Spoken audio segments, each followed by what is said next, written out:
All right, my guest today is Sarah Macaluso, the VP of Client Experience and Strategy at Red Sage Communications, which is a destination marketing out of Northam, Alabama. That's her in a top spot in Alabama's top 10 advertising firms. She's led award-winning campaigns for DMOs, tourism boards, and economic development organizations across the country. So thanks so much for joining me today. Hey, James, thanks for having me. Yeah, absolutely.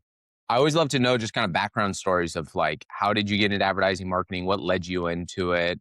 And then how did you kind of work your way up to where you're at today as the VP of client experience? Sure. So my story began, it's always been in the realm of storytelling. And I think as marketers, we can all relate to that title. But actually got my degree from the University of Alabama in broadcast journalism. Thought, I was kind of a news junkie, always loved to be in the know about all the things at a local level. And so worked in that industry for about 6 years, made some great connections, really honed in personally, on my writing, my storytelling as a professional. And then, you grow up one day, you think about having a family and having a life and what that looks like for you and how your professional career intersects with that. And for me, there was a little bit of a pivot in 2018. And that's when I made my jump into marketing. And I actually landed right away at Red Sage Communications and grew up over the last 8 years that I've been there in the account service side of our business. So, helping shape what it looks like to serve our clients. We as an agency have gone through some pretty significant growth over the last 8 years, and that's reflected by the types of clients, the types of work that we do, our expansion as an agency in terms of our services. And so it's been a really great ride being a part of that. I can remember when we had our very first retainer type of client. That was really big for us when we graduated from the project based work space into, okay, we've got a client who trusts us enough, who's willing to spend X amount with us over a course of a 12-month, 24-month period. That was huge. And so that was early on in my days at Red Sage. And then I modeled kind of what our account service and account executive group looks like. What's their form? What's their function for us as an agency? And then started to oversee a couple of other departments within the agency. So account service and creative as well. And more holistically graduating into what does the client experience look like for us as an agency? Because we have, as an agency for this is actually our 20th year in business, really centered around people first and client first approaches. And I like to say that's probably a lot of the reason why we've been so successful over these 20 years is because we've put our people, our internal people, and our clients first. And so it's really been an honor and a pleasure to help shape that and how we do that for Red Sage. Awesome. Amazing. You've been in there early to kind of really help grow and build all these departments. That was amazing. And Yes. I find it so interesting. So many agency owners and people that work in the industry have all came out of the journalism, myself included. I was a journalism major and I was going into journalism and then navigated to advertising. But I think there is so many correlations with storytelling. That's the crossover, is that like good marketing and advertising is rooted in storytelling and like the headlines, the content, how you capture attention.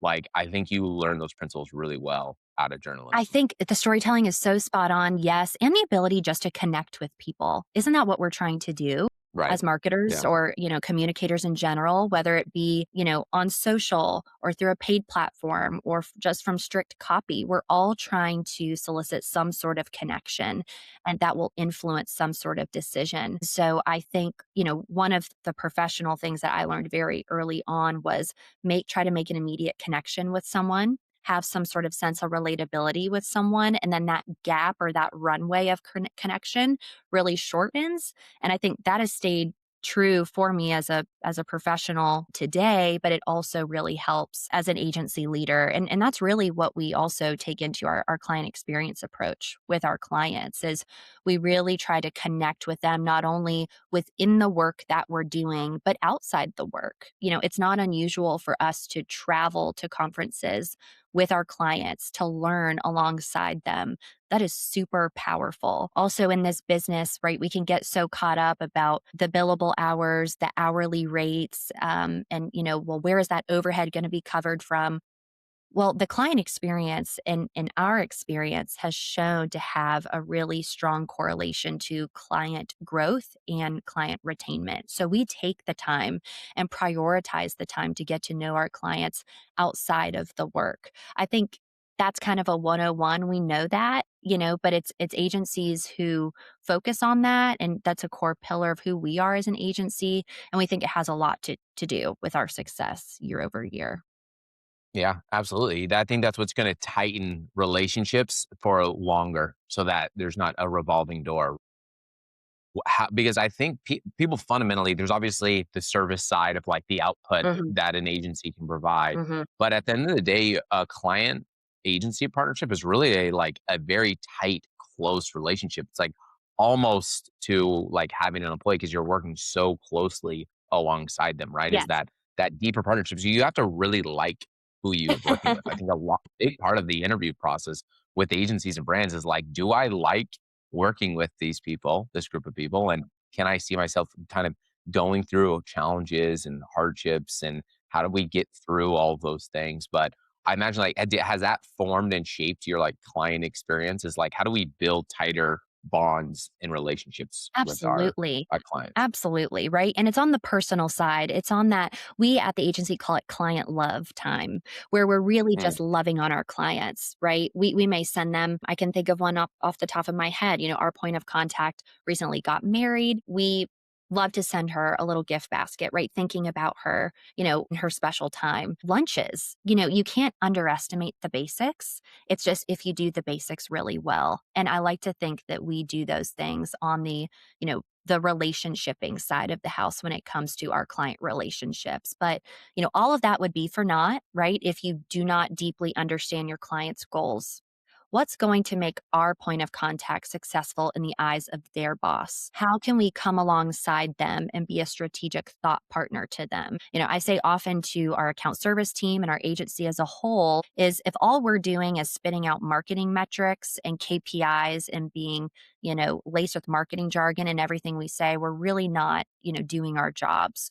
We should be a business minded, strategic thought partner to our clients.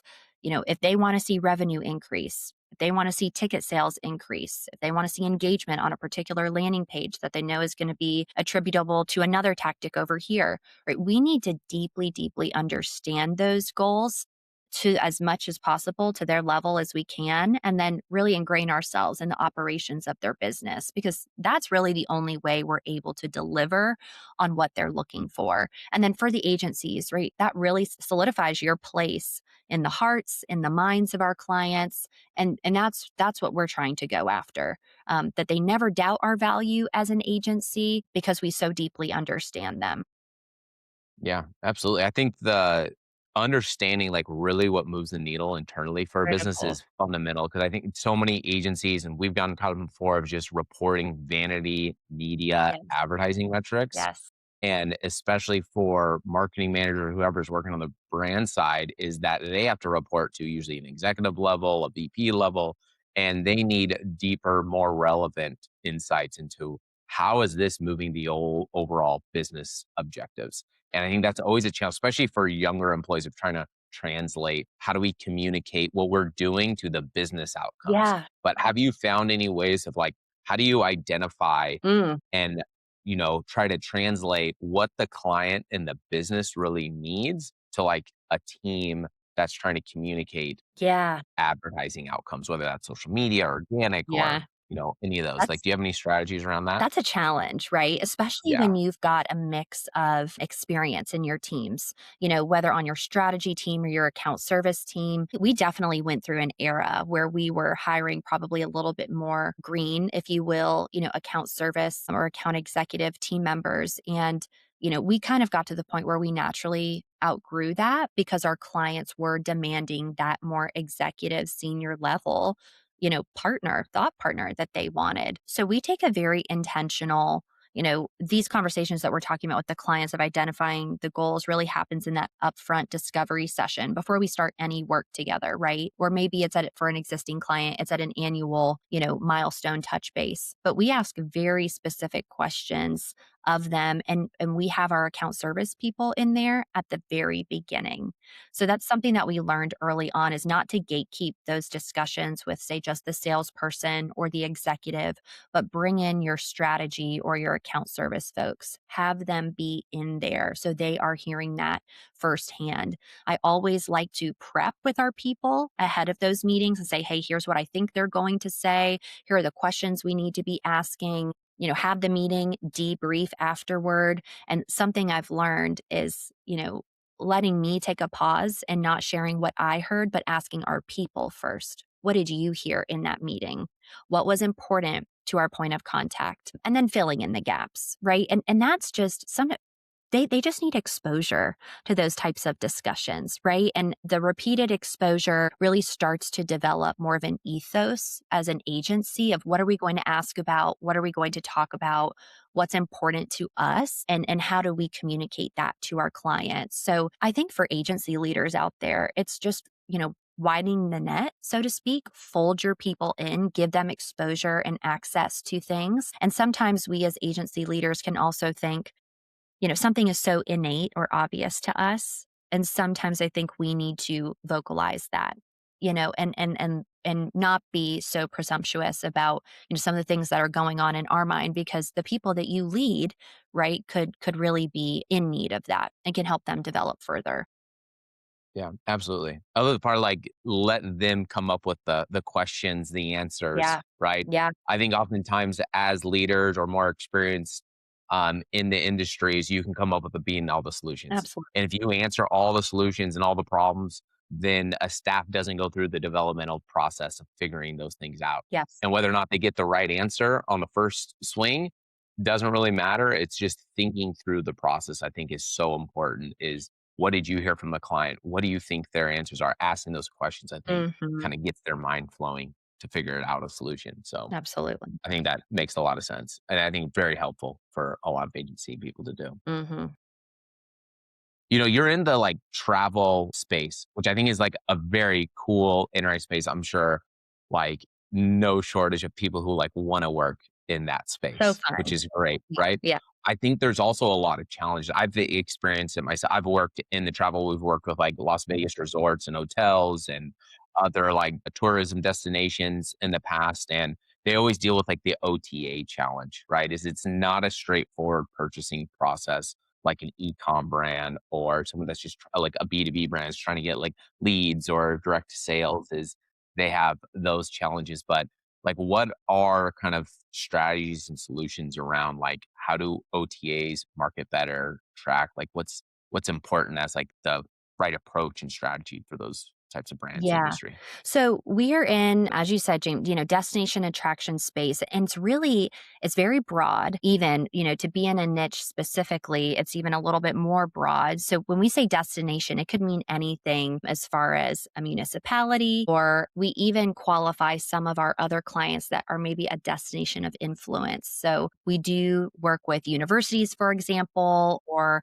places of innovation. So destination, because we actually just recently as an agency repositioned just a few years ago. And so as a way to kind of broaden that definition, those are kind of who's in our destination space. And then attractions is very much, the places that you will visit maybe within that destination. So we're grateful to partner with places like Huntsville Botanical Garden, for example. So those experiences that you want to have within a destination. And so, yes, many of them are very interested in bookings, ticket sales. That's going to move the needle. That's that ultimate end goal.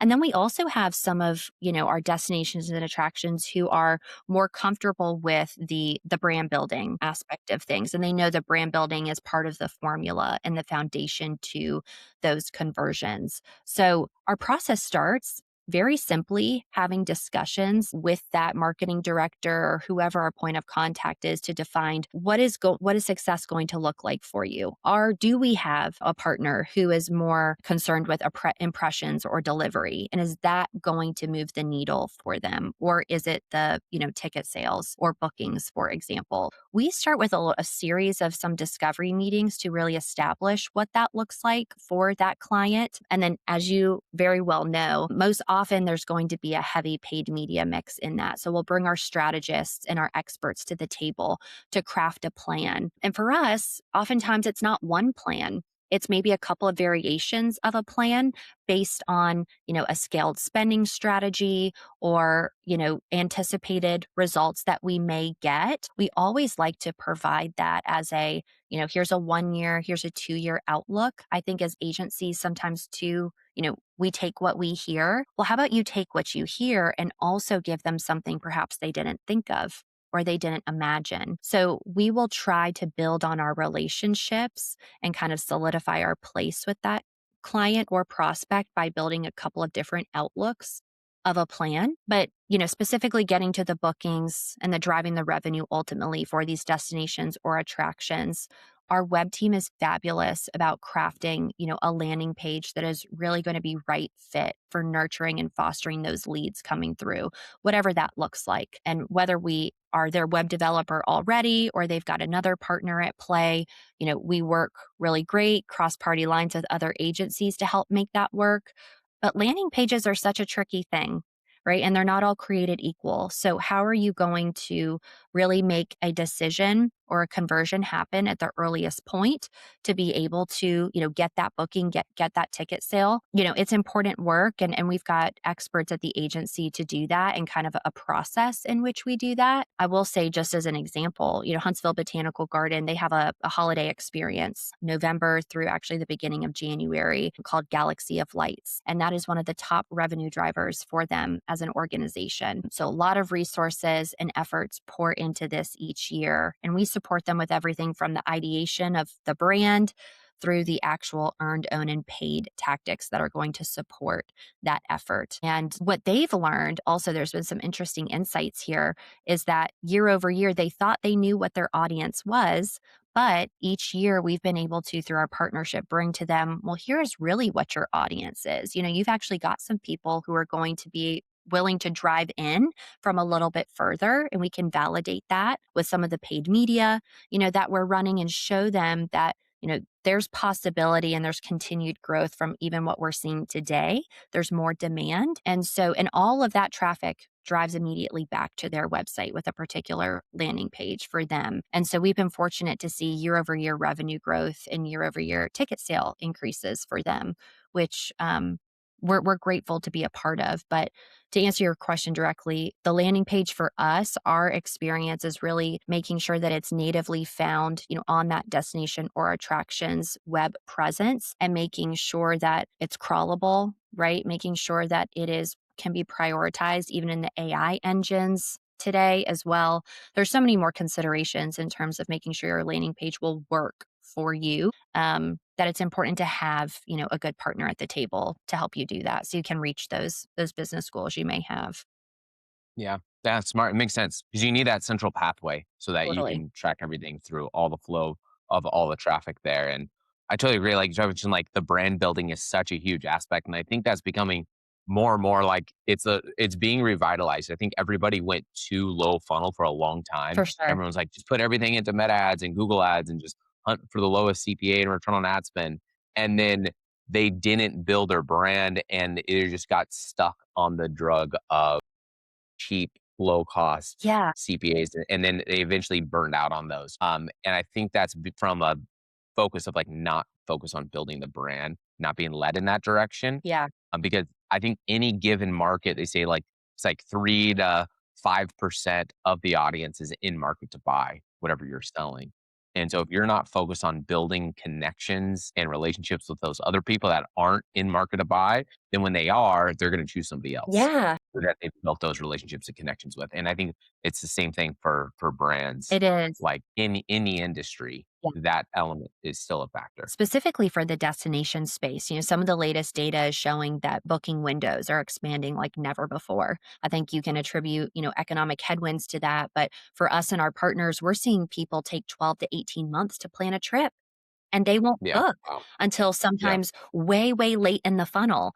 So, for us as an agency, staying on top of trends like that and being able to bring those to our partners and say, hey, expectations around the importance of brand building that you just spoke of. And then what is more reasonable in terms of a booking window? And what do we need to be doing through that funnel to make sure that when they are ready, there is momentum, that you are the choice, right? And you are the top of mind, or you've already built that relationship, online with that individual, that consumer. It's we say this year after year, but it's becoming more and more difficult to get people to choose you. And so, this idea of also going beyond brand building and how do we really establish brand loyalty, which is the mission of us at Red Sage on behalf of our clients, gets increasingly difficult year over year, but all the more exciting with it. Yeah, absolutely. I think that's why you're also just seeing, like, I'm obviously a bit biased towards paid because we live in the paid space, but there's just so much competition. Is that on online, on social media, on websites, everywhere, everybody's trying to compete for attention. And so, even as like a destination marketer or you're an e-com Mhm. brand or whatever you sell a home service, you're always competing against a tenant consumer's mind against everybody else. It's not only against your own industry or your own competitors, Mhm. but you're also competing against everybody else's time and attention. And are limited on time and availability. And so I think paid gives you forced exposure and reach to an audience that you would otherwise not reach organically or through earned or through other means. It can happen, but it just gives that forced extended exposure and you can be really targeted and specific with who you reach. And that's why I think paid is such an important aspect of the media space and advertising space is because you can guarantee you're going to get distribution against a specific audience that you otherwise wouldn't get. Sure. And, our clients today are looking for specificity, right? Mhm. If they're going to give you millions and millions of dollars to be allocated for paid media, well, they want a level of assurance or certainty, right? Of what are they going to get for that. And most Right. times impressions and delivery doesn't cut it. And paid is really our best avenue right now to be able to get more granular and say, here's what you can expect. And for us as an agency, we're just dipping into as well, having enough data behind us now to be able to tell clients, when you leverage this type of campaign with this goal, these targeting criterias, at X%, we can guarantee or be sure of results in this space. So more of that predictive analytics. I think as an agency, and as there's always a little bit of, I think, skepticism around marketing in general. That type of assurance really goes a long way with our clients to be able to trust us with their dollars. And paid media, I agree, is always a big piece of the pie for us as an agency. Yeah, it's funny. People always tell me like, "Oh, paid ads doesn't work. Advertising doesn't work." I was like, "I have the data to contradict that statement. It definitely works. Well, Maybe not every ad works all the time, but it does work on a larger scale." But what we always talk about with clients is you want to.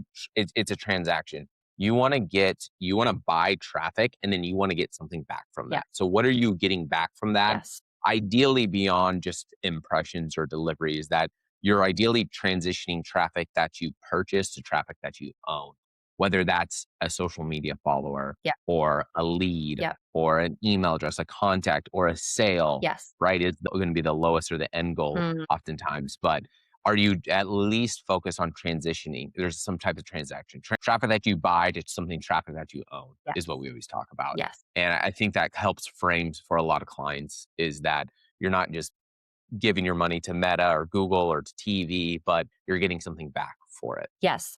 And Or sometimes just the data to learn what oh, works and what doesn't work. absolutely. And I think, as agencies too, we've got a lot of power in being able to say, apply our knowledge, right, to that paid media to make it work more and further for our partners. So, to give a little bit of peace of mind and reassurance there. But again, I think reframing the ROI, having those initial discovery calls to really identify what is that going to look like for you, because it's not the same across the board, for our clients is super important.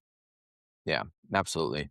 What do you kind of foresee just coming up as like, what are important things in your client relationships? What are important things to your client now that maybe you didn't have Yeah. to think about a couple years ago, Yeah. wasn't a big deal. But what are things that are kind of top of mind for your clients now? And what do you see kind of being more important in the future? This is actually really timely. We just had our company retreat not too long ago. And something we're seeing and something that's validated by other peer groups that we're in with agencies all across the world is that client relationships and agency of record relationships with their clients, the window of opportunity is shrinking. So, where we used to have as an integrated agency, right, we don't just offer paid media, but we've got, PR and all the other suites of services that an integrated agency does. We have a shorter window of time to show success and prove value. Whereas even 5 years ago, the expectations were just different. I mean, there were some platforms that weren't even in the game 5 years ago. So I think something that we've evaluated is our point of contacts as well are getting much more savvy. We're working with some very bright, smart marketers in our clients. They get it. And so how do we show value? How do those small wins amount to big wins earlier on? We at Red Sage have kind of a 30, 60, 90-day onboarding process of our clients, and we need to show a certain number of small wins that will amount to a big win in the first 90 days of the partnership. Because we know if you don't show that, attrition or client churn is likely on the horizon and you may not even make it to 6 months, especially if you're working with a partner who's coming from another agency. And that's really what we see now, that our clients have some sort of degree of experience, either with a prior agency or maybe they themselves have worked in an agency setting. So again, they're just a lot savvier. We're going to have to continue to be effective as agencies. But I think even more than that, truly is articulating our efficacy and showing it earlier on. And I think, I hear all the time about, clients that we have today who say, they chose to go in a different direction because the agency, in the paid media space was just reporting out KPIs. There weren't a lot of insights. They had a basic Looker Studio dashboard. That's really all they got. And so, our clients are really looking for us to be a part of their team, even though we're not in house. They want us as embedded as possible. They want us to understand how their lead conversion, what their funnel, what their customer journey looks like. Because if we don't, we'll only be so successful in communicating our value as their agency partner. So the window of opportunity is shrinking. That's what we see on the horizon. Short wins amount to big wins. It's got to be soon. And we're working with people who are incredibly savvy and who get it and who are expecting, a thought partner at the table. They may not have a big internal team, or maybe they do, but they want you to be, their person that they can go to, bounce strategy, off of, and have as much of a vested interest in their goals that they do from an in house Yeah. perspective. I love that. Yeah, you mentioned the giving them small wins and knowing like kind of like how do we get wins immediately Yes. and communicate that back. I think Huge. agencies have struggled especially early on of that. It's like we wait for like the quarterly report or the end of year recap, but that's too late Too late. oftentimes. Is how do you give them immediate wins and highlights? Yeah, I think is so valuable. it That's such an is. interesting approach is like plan out 30, 60, 90 days. What are all our wins and our touch points It with is. them? And I'll just say for us, it's that methodical. It is that in the onboarding and the client kickoff, I'll say too, there is so much that happens in those first 90 days that is critical to how the next 6 to 9 months will go of the partnership. We're a believer in that. And we doubled down on those first 90 days and we see dividends from that in our client relationships and our client retention year over year. But I will say, you know, sometimes the separation between the sales process of bringing on a new client and then the onboarding, that can be painful for Yep, clients. for And sure. so, Yeah. and making sure that that knowledge is translated, this totally sounds 101, but if you do it well, exceptionally well, I think you're in the top tier of Yeah. agencies. Yeah, absolutely. And I think, like you mentioned earlier, is that you want to be the client like advocate and like making them look good. Yes. Especially if you're working with a marketing manager in a large organization, is that they need to report internally, is like all those wins they can then translate Yes. internally and make them look good. Is that they are partnered with with you. Mhm. And the next kind of transition I wanted to talk to you about was I think this is what you said really relates now today with all the AI automation and tools and capabilities and everything is that those are gonna handle a lot of tactical execution, but it's not necessarily gonna replace like true thought leadership, strategic thinking. And I think that's what more and more brands are gonna desire and need is a partner to help strategically think through the problems and Yes. challenges their brand's experiencing from a marketing perspective and how to overcome those.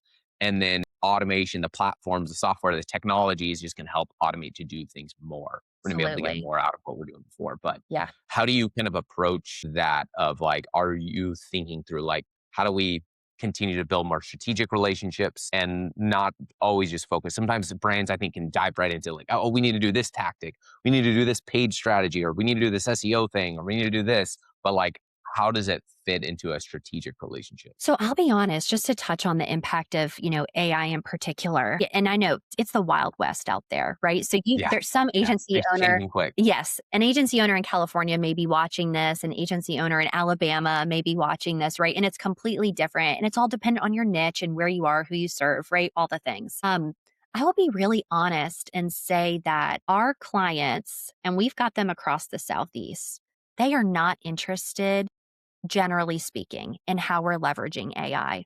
And actually, conversations in the paid media space, actually, I just had one of these last week with one of our largest clients, is that we were talking about our human in the loop approach and how we do not, we still retain a very high touch approach to our paid media. James, you know better than anyone, Yep. there are 100%. set it and forget it's out there, but then you get Yep. the results for those. And so we're actually talking about, even from the execution standpoint, our clients are asking us in ways in which that show that they are skeptical. Is this an agency who is wholesale devoted to AI, or is there still that human component? And we are very much in that space. We even just recently we were leveraging some new AI tools in our workflows for pure creative development. I'll be honest, this might be a hot take. It did not economize our process. We had to do several rounds of revisions afterward because we just got a lot of AI junk in the output. And it ends up taking a very similar amount of time. Now, for pure concepting, great. But when you're getting client ready assets that are ready to be out, I mean, we are not seeing at this point, and this is April 2026, we are not seeing, the huge gains that people want to, I think, claim about AI in general. So for us, the strategic relationshiping with our clients, to be honest, is just leaning into what we've always done in terms of, deeply understanding our clients' goals. Their goals are our goals. Let's sit alongside them. Let's ask them what's going to make you successful in the eyes of your leader, what's going to move the needle for your organization. And then translating that into everything we do. That's like the who we've been, even in the world of Wild West AI and all of these tools and all this automation, still really rings true for us. Now, who's to say that'll be the case a year from now, 2 years from now? We've got some clients who ask, how do you leverage AI in your workflows? And we've even passed along some best practice tips to clients, but that's basically the extent of it. So I'm kind of putting out a hot take that I'm not sure if our clients are as curious about that as we maybe think they are. For sure. Yeah, I think it definitely matter on the client and where they are. I think it changes a lot, but I totally agree. I think it's all a lot of click and video bait Totally. of how I created this AI to do all my marketing stuff. And it's just like, I've used these platforms and you can definitely get different outputs based on the inputs you put For in. sure. But like a big one is like ad management and things like that are coming up. It doesn't do much right now. It sets up in a sloppy way. And it's the same Mhm. thing with content is that right now it gives you very sloppy AI Yes. content. And I think it's like one of the biggest downsides of AI is that it can produce so much content in such a low quality manner is that we basically just have all this AI slop that's out there, and AI it's slop. not Yes. I know for sure it's not what brands want. They do not want AI slop content out there, and they don't want AI slop management or anything else. So I think for us, the way we look at it is what does it fundamentally do really well that can save us time Sure. that humans don't do well right now. Sure. That like what are the benefits? Like we always talk about the same thing. Like you said, human in a loop. We talk about like Yeah. human plus machines is like what do humans do really well? Yep. What do machines do really well? Yeah. The context, the strategy, the higher level thinking about how to connect all the dots in Yes. the right way that make the most sense for the client. Humans still do a lot better at that right now. Way better. We can get it to do like download a lot of data and give it a lot of data All of and it can this. synthesize and Sure. organize it very well, but then you still need that human context of like, what does this really mean for the client? Like we talked about earlier, Yes. what does it mean for a client, and what is the context of it? Not just numbers and vanity metrics, Yes. but what's the context to the business? Yes. And I think those dots we still need to really drive. So I completely agree. I think there's a lot of hype all right now. Mhm. Again, that might change, like you said, that might change in a year or 2 years from now. There's definitely a lot of hype that is doing a lot more than what it's actually doing for most Percent. brands I and mean, marketers. let's just do like get back to the basics and do them really well. Be really good at what you do and who you serve and offer something unique. And it's like, I hate to make it that simple, but it really is. We just lean into what we do really well and we've been really successful with that. So I think we can all do that, in Yeah, a way. for sure. Fundamentally, I think an agency is meant to serve their clients. It is a service-based Yes. industry. Yeah. We're here to like serve the clients we work with and figure out what do they need, what challenges they have, and then be problem solvers. 100%. And there's a lot of different ways to kind of slice that and deliver that for different Mhm. clients. But I think fundamentally, that's the way I always look at it is like, what's the real problem this client's having? Then how do we serve them by solving that? Yes. Right on. Yeah. Um, what other any other strategies or approaches like you're using either to hire onboard employees in order to kind of get up to speed in this kind of new age technology age we're in with brands and clients? Like a big aspect of delivering is like Yeah. how do you raise the next generation up? And I'm worried a little bit that a lot of people are going to outsource a lot of things to try to outsource things to AI that Yeah. normally like a junior employee would do. But what are you seeing in terms of like hiring, recruiting, training? So it's interesting, not to belabor the AI thing, but just to share, we use a couple of talent agency partners to hire, especially when we're looking for very specific roles. And it's interesting, they shared with us, this was just last week, that those in the Gen Z category are overly reliant on AI. And to train that out of them and to use their mind to think when leveraging AI is a very hard task of undoing. So that was really interesting. We have a member on our team who falls into the Gen Z category, and we have seen that. Whereas for some of our older or more tenured folks, it's a well, I'm going to do a lot of maybe the work up front, compiling the content, feed it in, see what it says. And it's almost just I'm looking at it as a perspective and then I'm going to continue to refine. Whereas, Gen Z talent, and I'm making a broad sweeping statement, so Gen Zs don't come for me. But what we have seen, and there's data out there to support that because it has been a part of their college years, right? That they are using this for the quick transactional, ask this, give me this, that we're starting to see that show up in the workplace. So it's really interesting. I think us as agency leaders, when we're hiring, there is an interesting viewpoint to ask those prospects, how are you leveraging AI?